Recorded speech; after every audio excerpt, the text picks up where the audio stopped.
বিসমিল্লাহির রহমানির রহিম।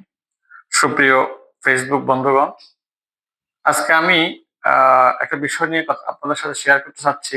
বিষয়টা হলো জেনারেশন বিভাজন। আমরা অতি সম্প্রতি একটা শব্দ সবসময় শুনে আসছি, জেন জি বা জেনারেশন জেড। আসলে জেনারেশন জেডটা কি বা জেনারেশনটা কি, এটা একটু আমি আপনাদের সামনে সংক্ষেপে তুলে ধরতে চাই। ব্রিটিশ একটি গবেষণা সংস্থা 1990 সাল থেকে এই প্রক্রিয়াটা শুরু করে। আসলে গবেষণা দেখা গেছে যে মানুষের প্রতি 20 বছর কিংবা 25 বছর অন্তর অন্তর মানুষের মন মানসিকতা, আচার আচরণ এবং চারিত্রিক বৈশিষ্ট্যের মধ্যে কিছু পার্থক্য লক্ষ্য করা যায়।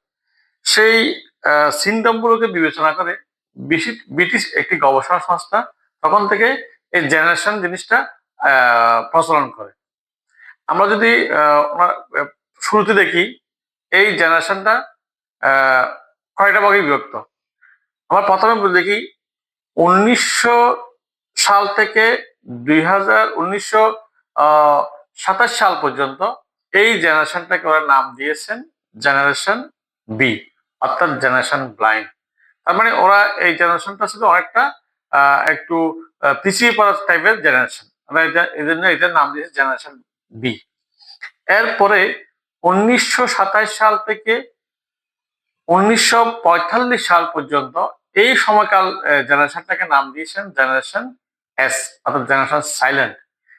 সময় আসলে দ্বিতীয় বিশ্বযুদ্ধ ছিল, ব্রিটিশদের শোষণ ছিল, তখন আমাদের পুরো জেনারেশনটা একটা অনেকটা সাইলেন্ট টাইপের জেনারেশন ছিল। ওই ওই জন্য এই জেনারেশনটার নাম দিয়েছেন জেনারেশন এস। এরপরে 1947 সাল থেকে 1964 সাল পর্যন্ত যেই জেনারেশনটা, ওই জেনারেশনটার নাম দিয়েছেন বেবিস বোমার্স। বেবিস বোমার্সটা এই জন্য নাম দিয়েছেন, আমরা যদি ওই সময় আমাদের সামাজিক কালচারটা দেখি, দেখা যাচ্ছে যে এখানে বৃহৎ পরিবার, মানে অনেকটা যৌথ পরিবার, এক একজনের 5, 7, 10টা ছেলে মেয়ে এরকম, এবং ওই সময় বেশি বেশি শিশু জন্মগ্রহণ দেওয়াটা একটা একটা ট্রেডিশন ছিল। এই জন্য ওই জেনারেশনটার নাম দিয়েছেন বেবিস বোমার্স জেনারেশন হিসেবে নাম দিয়েছেন।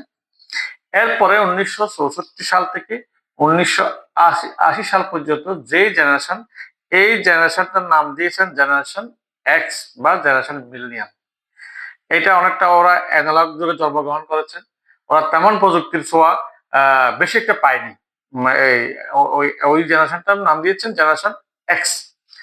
তারপরে 1980 সাল থেকে 1986 সাল পর্যন্ত যে জেনারেশন, ওই জেনারেশনটার নাম দিয়েছেন জেনারেশন ওয়াই, ইয়াহু।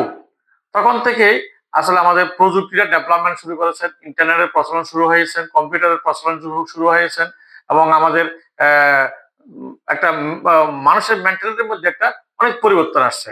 আমরা যদি একটু দেখি, একটা সময় মানুষ 2 ঘন্টা 3 ঘন্টা ধরে সিনেমা দেখতো, নাটক দেখতো, কিন্তু ক্রমান্বয়ে এই যে ট্রেডিশনটা মানুষের মন থেকে 2 ঘন্টা 3 ঘন্টা সময় ব্যয় করে দেখার মতো সময় নেই, এবং মানুষের মন মানসিকতা নেই। এই জিনিসটা শুরু হয়েছে মূলত জেনারেশন মিলেনিয়াম, অর্থাৎ 1980 সাল থেকে 1996 সাল পর্যন্ত এই সময়টা দিয়ে। এরপরে যে জেনারেশনটা আসছে, যে জেনারেশন আমরা 1997 সাল থেকে 2012 সাল পর্যন্ত যে জেনারেশনটা আসছে, ওই জেনারেশনটার নাম দিয়েছেন জেনারেশন জেড বা জেন জি। যেই জেনারেশনটা আমাদেরকে একটা কিছু সাংকেতিকের মাধ্যমে, একটা আমাদের কিছু যুগ উপযোগী স্লোগানের মাধ্যমে কম সময়ের মধ্যে বেশি কথা বলে, বেশি জিনিস বোঝাতে চেষ্টা করে, এই জেনারেশনটা মূলত আমাদের সামনে বেশি ফোকাস, অর্থাৎ জেন জি। অর্থাৎ নেটিজেন, ওরা নেটের মাধ্যমে ওরা কি করে, এরা অত্যন্ত কম সময়ের মধ্যে বেশি জিনিস শিখতে চেষ্টা করে এবং শিখার চেষ্টা করে।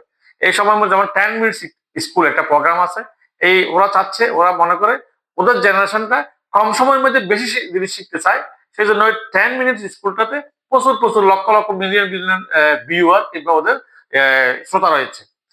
এরপরে আরেকটা জেনারেশন আসছে আমাদের অতি সম্প্রতি, যাদের বয়স 11, 10, 12, যেমন 1912 সাল থেকে 2012 সাল থেকে 2024 সাল পর্যন্ত তাদের জন্ম, তাদের জেনারেশন নাম দিয়েছেন জেনারেশন আলফা, অর্থাৎ একদম লেটেস্ট জেনারেশন।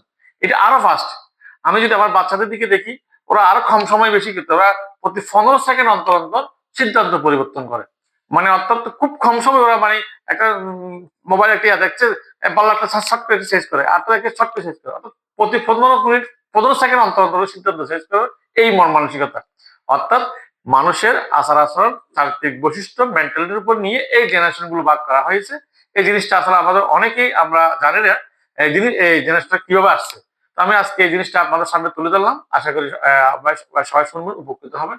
ধন্যবাদ সবাইকে। আসসালামু আলাইকুম।